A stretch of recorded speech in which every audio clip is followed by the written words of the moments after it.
You're tuned into WolfTix. We gon' throw up this W right now, but we gon' make it worldwide. Fucking public enemy told us don't believe the hype. Sun don't smell right when Jay signed Wayne, but Wayne don't write, Kanye don't write, and Drake don't write. We should take your mics. Friday you be letting Devo take your bike. Dishonorable discharge, how I take your strike. Soldier, Wolfgang Amadeuz, WolfTix.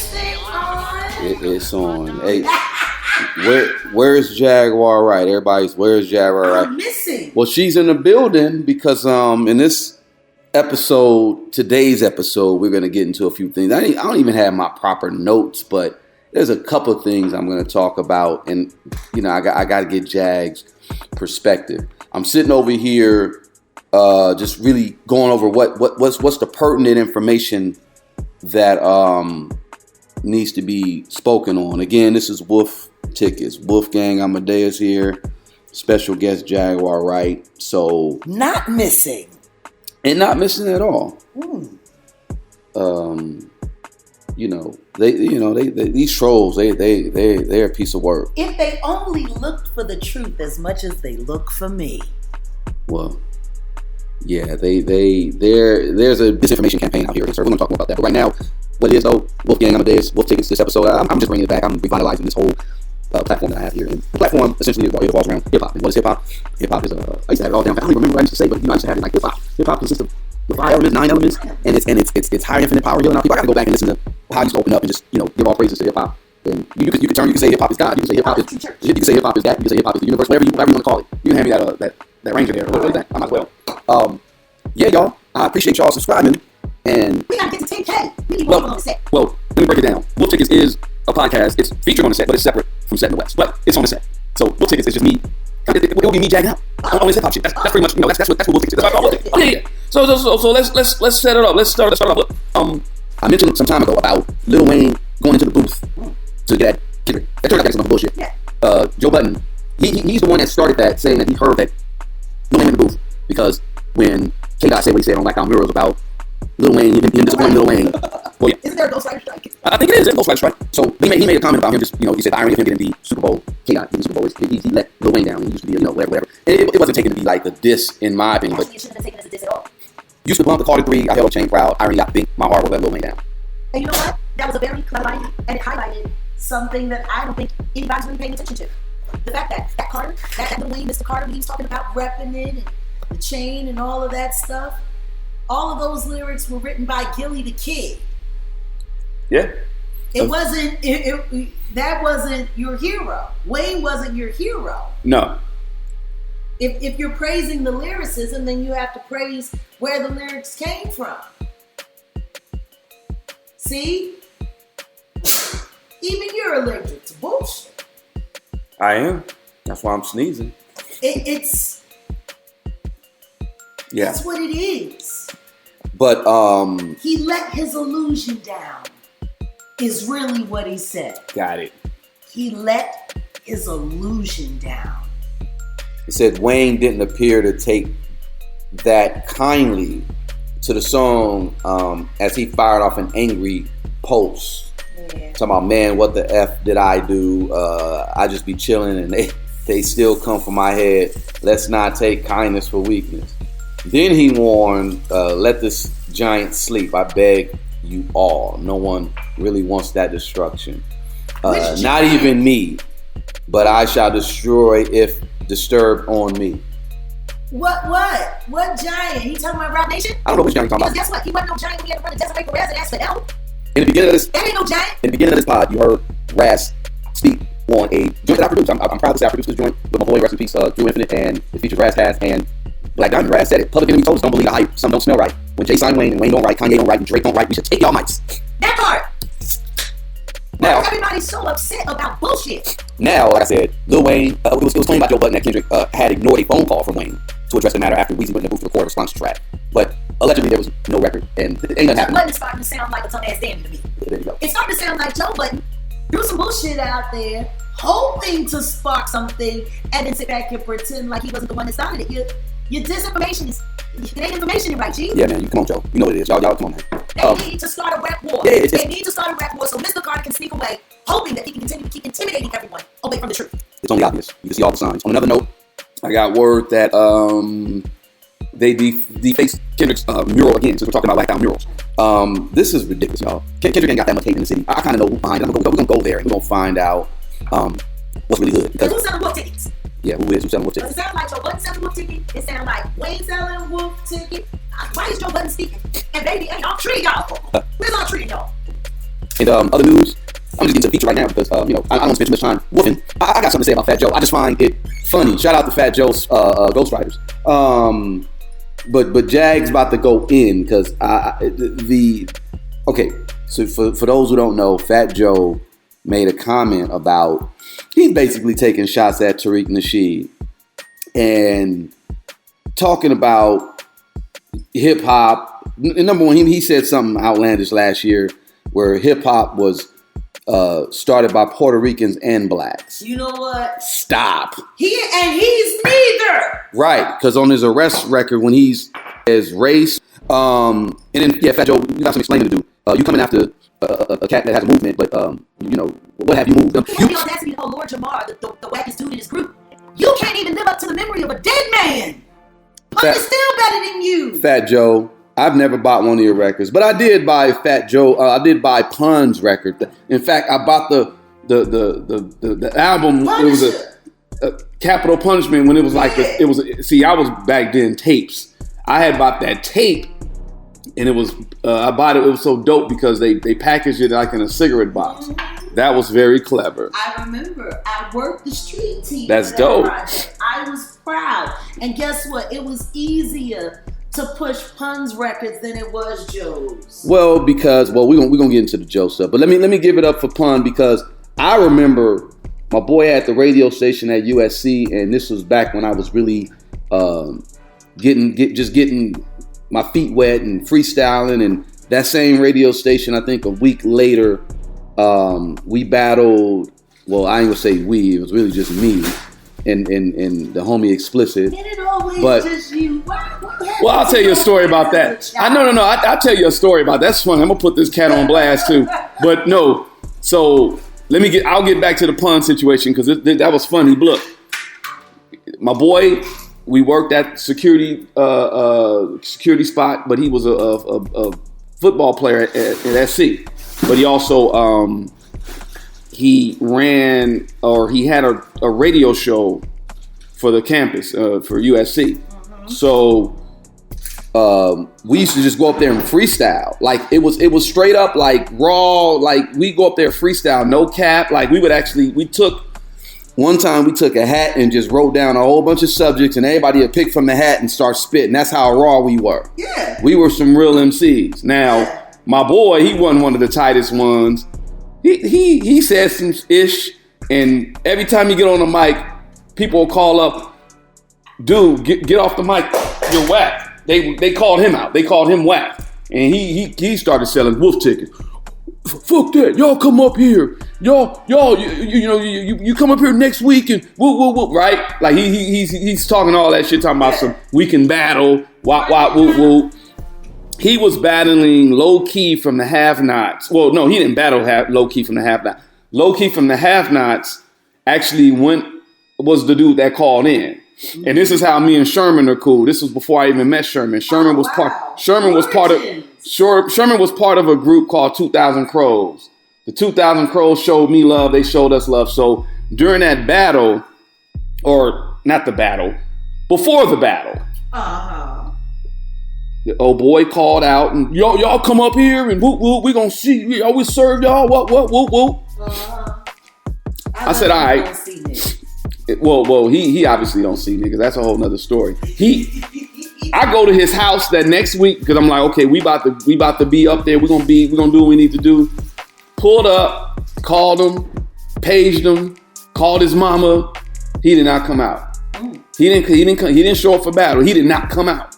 So he was MIA. So we get to the station, and the homie Arturo, he popped up. I think the homie Miguel was there. So we had a little crew. None of them really was MC though, but Arturo was doing his thing, whatever, and it was Explicit. He was like another guy up there, whatever, and he was probably the only one really putting it down, and I was second. But the counting, the have-nots, they rolled deep. They were like some dread gangsters. Yeah, they were dreaded up, and but they were gangbangers, and they was like saying, we can take it to the parking lot. Y'all can get shot. Like we was coming bars, and they was talking some. We said okay, all right. And it was only really two of us. It was I forget how many of us was there, but it was only a few of us. It was about 19 of them niggas. But we held it down. So I'll say we won. But that was a battle that happened early '98 on USC campus, and that was funny. And then I think the week prior, though, Big Pun came to the station, and he freestyled for an hour straight, nonstop. True Prophet. And came out that little radio station, and the whole station smelled like his breath. That's how much he was spitting. Big Pun was spitting. True spitter. Now, on the flip side, 5 years prior, Joey Crack, Jealous One Envy, he came to Project Blowed and got booed. He mentioned it not too long ago, I think. And he was trying to talk smack about, this was the beginning of the East Coast, West Coast, and this. Oh yeah, it all started with him. No. Shut the fuck up. He clout chick. Joe, you're not an MC. We know that. Now, you got something to say about that whole MCing thing, right? About Joey? Yeah. I mean, you can chime in when you want. I was just, going over some real stories. That he was always stealing Pun's verses. That he was always pump faking, pretending like he wasn't spitting written. And his written was trash. Or the fact that he was jealous of Pun because all of the bitches that he, we used to go after really loved Pun instead. And, they smelled the imagery on him. Oh, damn. Because he's a whole goddamn homosexual. Oh, shit. And see, I'm waiting for people allegedly to realize there's a thing. It's not alleged when you're talking to a boy who slept with him and LL Cool J and said he can understand why why Joe has to pay for it. That came from a young male prostitute who's a model that I know. Y'all should see my face right now. Continue, Jag. Like, it's bad. When even the groupies expect you to pay. That's bad. It's who you are. And it's sad because he been running around here nigga. But he's white. He pulled that white card when the man comes. Exactly. And now we're supposed to believe that fake Puerto Ricans, not Nuyorican, booty freaking. They put the hip hop together with us. Are you out of your fucking mind? Yeah, your facts are incorrect. Facts are incorrect. He's totally reinventing what actually happened. I'll go on the record and say, shout out to Ice Cube. Hip hop started on the West because we had a brother named Don Campbell sitting there pop locking in 1969.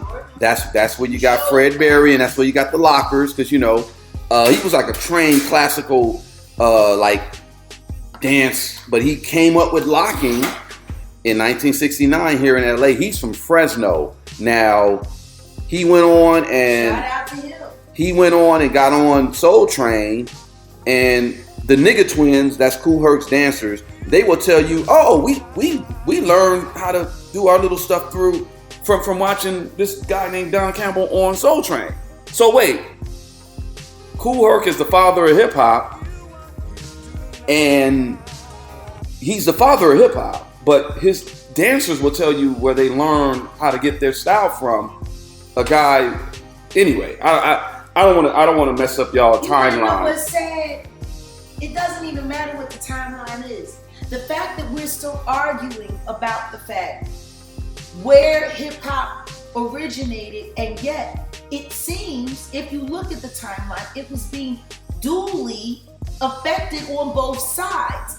People keep not acknowledging that LL Cool J was not a New Yorker. He went to New York, but he's from where? Compton. And you can talk to his... And considering that he's considered one of the original pioneers of hip-hop, it would seem like, why would nobody say, okay, well, he was in the hip-hop when he came to New York. He posed as a New York rapper. But, so see, there's just so much collusion. Well, see, I say it like this. Who hurt New York, but with LA dancers, like there's... Yeah. See, it was on both sides. It's not about... Cool. Hip-hop has always been here. Period. Hip-hop has always been here. So that's really where I'm going with the whole thing. But I'm not really tripping on that. Well, it's like, does it matter? The sun rises in the east and it sets in the west. That is. But does that make it any less what it is? Because look at what hip-hop did. It covered this entire nation. Just like the sun. Doesn't matter where it blows. Doesn't matter where it sets. What matters is that it's acknowledged for what it brings. Yeah. And like I said, take if I'm speaking. And are we gonna finally be honest about the fact that all of these guys it's starting to come out in the wash that they're all government agents? Well, there we go. Fat Joe, bro, come on. They're talking about you. And shout out to Lord Jamar, shout out to Brand Nubian, shout out to Sadat X, shout out to Grand Poobah. How are you gonna call a black MC, God MC, a nigga, and we haven't whooped his ass? Oh no, he's getting his ass whooped. He's getting his ass whooped online right now. Fuck online. But no, physically, I think people are just gonna we gotta just dismiss Fat Joe.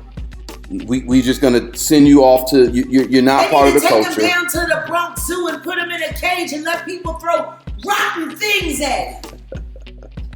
You also have some stories about Joe, because look, Fat Joe, the only reason why I even gave him creed and credit was because he was down with digging in the crates. I remember that. You mean he was stalking that crew? So how was he a part of DITC? He's always been a plant. He's always been a colonizer. He's always been an infiltrator. He's a traitor. Yeah. Oh, man. And for anyone to acknowledge him as a relevant part of anything regarding hip-hop, you go to hell right with him. Yeah. He's a plant.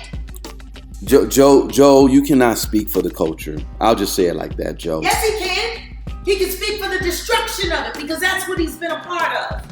Well, for him to, call FBA broke N-words and this and that, like you can't speak. Yeah, but he said that in front of a black man and didn't punch him in his mouth. Yeah, I know.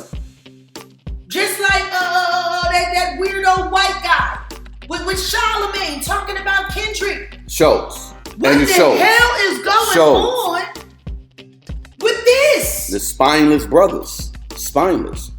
Now, who interviewed him? I believe it was Mav Hoffa. I'll keep it a buck. Every time I've been around Latinos and they say the N-word, there's a few, shout out to my homies. They know what it is. But you got Latinos that just say all types of shit. That's got to stop. I check immediately. But let me call one of them a spick. And it's a problem. And I'm a problem. It's a problem, right? It goes both ways. Respect goes both ways. So Joey Crack, if you are legally a white person, technically you're practicing racism because you sitting over here saying that's not technical. That's a fact. Technically, that's what I'm saying. Technically, so he's a racist. Technically would mean that there's a space where that wouldn't be considered. That there's no other way to consider it. Technically means 100% what the fuck I said. That nigga's a racist. Okay. Look, but and then the whole thing with Pun and his death, like I think we'll talk about that later because I've always found that suspicious too. I'm telling you, I think he paid somebody to mess with his medicine. Did he have diabetes? Did Pun have diabetes? Yes, he had a bunch of stuff. Yeah. He had a bunch of things, but all of the weight loss stuff that they was giving him just kept blowing him up instead. Yeah. So if y'all don't know, Pun, he was a ladies' man, and I think he got in an accident, and then he was pretty much kind of like immobile and he couldn't really move like that. And he gained like 300 pounds, and then he became successful as a rapper. And look, I'm gonna keep it a buck. Shout out to. I never met a man that could rap that good and couldn't breathe at the same time. His breath control. That's what I was about to say. His breath control was fucking. That nigga could barely breathe to walk around the corner to get a pack of Newports, but he could hold a flow. Yo, I saw Pun perform in '98 when it was Goody Mob. I think they were on their run with that one joint, Black Ice, and they don't dance no more. And then shout out to my generation is the Unity. So shout out to Bigger B. And shout out to Westmore Drive, the new Goody Mob, if you ask me. Oh yeah, we gotta tap in with them. Look, I saw Pun perform in person in '98, and he had the crowd. He had us. He had energy. I remember right when that's what he do. I remember when not because I didn't like Still Not a Player. I'm not a player. I just fuck. I like the original one with the OJs. Yeah. You're my darling, darling. Yo, when that joint came on, Pun had the crowd. That's what he did. Pun. Shout out to Big Pun. Rest in peace, Big Pun. And he knew how to give a show. That show, look, I've only saw him perform once, and that was the best, like one of the best performances. You'll never forget it. Big Pun forever. Can't say the same for Joe. No, I can't. Yeah, He ain't got a performance I've remembered. I remember a performance when he performed at Project Blowed and got booed. That was funny, and that's all in the documentary. Ava DuVernay did her documentary titled "The Good Life." If y'all ever want to see that, just go type in "This Is the Life." That's the name of the documentary. Yeah. It actually inspired me to do Set in the West. You know, shout out to LA Cool Rifleman. Shout out to Mike and I got weird shit with Ava DuVernay. Oh, me too. I got weird shit. No, me too. No, you know, Dream Hampton reached out to her on my behalf. Wait, what? To help me with my shit, and then all of a sudden they slumped the shit.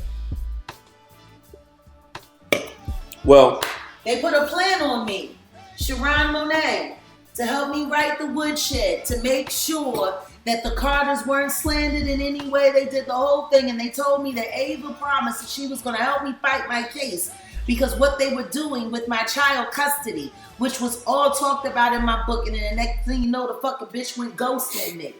That's what they do. She don't give no fuck about no social justice. Oh no, I know that. Fucking weird bitch. She don't really rock with black men like that either. She don't rock with black people at all. But well, you know, her and Oprah. Anyway, look, we this is a real episode of Wolf Tickets because we just letting this shit go. And I normally keep my who I don't fuck with and who I fuck with on the back burner, but yeah. Y'all know who we don't fuck with. Y'all know who we got. The culture is under attack. The culture is. Okay, I mean, more hip hop news. I had other stuff in my notes, but I just had to touch up on that. You know, the whole thing with Fat Joe and him going at Tariq Nasheed. He, in fact, Tariq Nasheed is it's a whole thing right now. He's on Twitter just, be careful. Come on, be careful. I'm over here cooking and Jag over there cooking. Quit playing. Shit, I'm burning. You sitting over here burning. Look, you sound like Foxy Brown. No! The funniest shit for shameless plug, but the funniest shit that I've heard on Jaguar Wright Uncensored podcast was the Foxy Brown episode. That shit was funny. Y'all gotta check that out. But anyway, the Latinos invent hip hop. That's what Tariq Nasheed is on when it comes to his intersection with Fat Joe and it's another cat. It was Fat Joe and Latinos invented Jennifer Lopez. Well, I'm gonna go ahead and say this. Latinos invented Cardi B. That's what they're responsible for. Damn. I don't even stick up for the good ones. Where the fuck is Mark Anthony at? Oh shit. You know why is it that all the real ones get overshadowed and all of the plants and the fake ones? It's the same thing. You don't even have to ask that. We know why. Look at you. Look at you. But look, check this out. Look.